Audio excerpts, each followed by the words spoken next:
Bonjour Virginie Épineuse. Bonjour. Alors vous êtes la responsable du service d'assainissement non collectif à Cap Atlantique.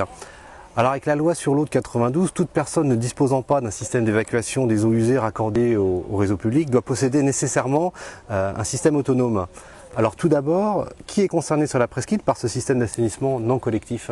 Alors ce sont toutes les personnes justement qui ne sont pas raccordées au tout à l'égout. Donc ça concerne les 15 communes de Cap Atlantique, puisque sur les 15 communes, on a des personnes, des villages qui ne sont pas raccordés au tout à l'égout. En termes de nombre, ça représente combien de personnes? Ça représente sur Cap Atlantique environ 7000 foyers. Alors quel type d'installation classe-t-on dans les systèmes d'assainissement non collectif?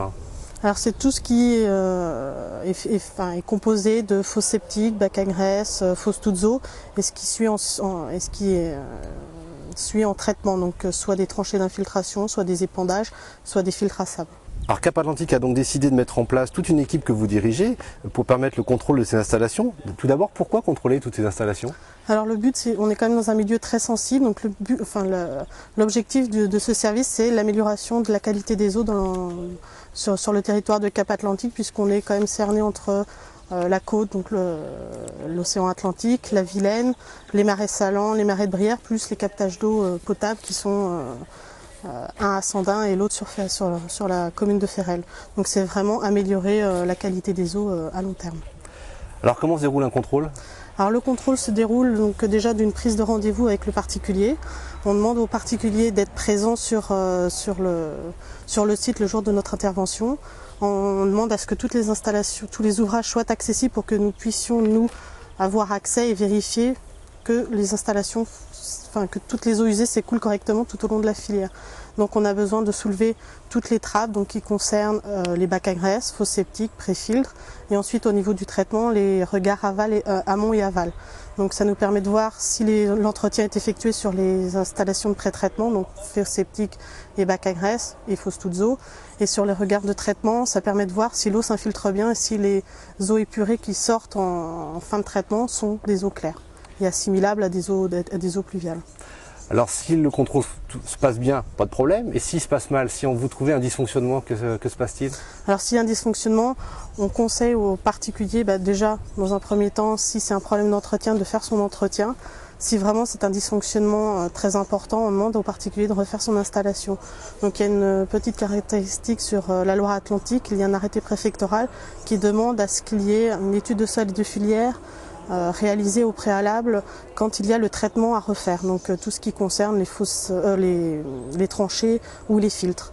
Donc ensuite on demande aux particuliers de nous en transmettre une copie que nous validons nous à Cap Atlantique, et ensuite il peut démarrer ses travaux et on réintervient nous au moment des travaux pour s'assurer que l'entreprise qui est mandatée a bien respecté et la réglementation et les préconisations du bureau d'études.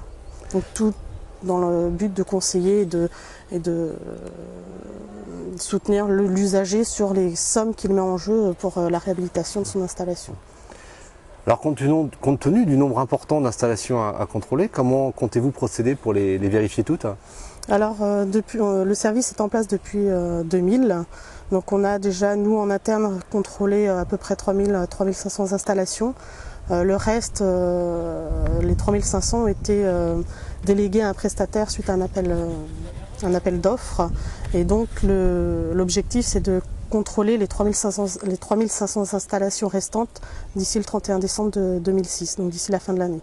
Donc vraiment qu'on ait nous un état des lieux sur Cap Atlantique et voir quel est l'état du parc d'assainissement non collectif sur le territoire, et pour les installations qui seraient programmées dans un futur plus ou moins éloigné au niveau du réseau collectif, peut-être changer des priorités sur les villages qui présentent vraiment des gros dysfonctionnements. Alors dans les mains, vous avez un guide d'ailleurs qui a édité Cap Atlantique. Vous allez le remettre, là on est sur un des sites que vous venez de contrôler, vous allez le remettre au propriétaire des lieux. Tout à fait. Et que va-t-il trouver dans ce guide? Alors le guide a pour principal objectif d'expliquer justement tous les contrôles qu'on est amené à réaliser chez les particuliers, et également les entretiens qu'il doit assurer au niveau de son installation. C'est vrai que sur les différents contrôles que nous avons pu réaliser, on s'aperçoit que souvent l'entretien est omis ou les personnes n'ont pas du tout la connaissance de ce qu'ils doivent réaliser au niveau de l'entretien. Donc ce guide a vraiment pour but d'accompagner l'usager sur ce qu'il doit faire au niveau de son installation. et ce que Cap Atlantique peut réaliser chez lui au niveau des différents contrôles. Alors ce guide, on peut le trouver, donc vous le donnez en main propre, mais on peut également le trouver, j'imagine, à Cap Atlantique directement? Tout à fait, donc c'est un guide que nous distribuons pour les installations qui sont issues d'un permis de construire au moment du permis de construire.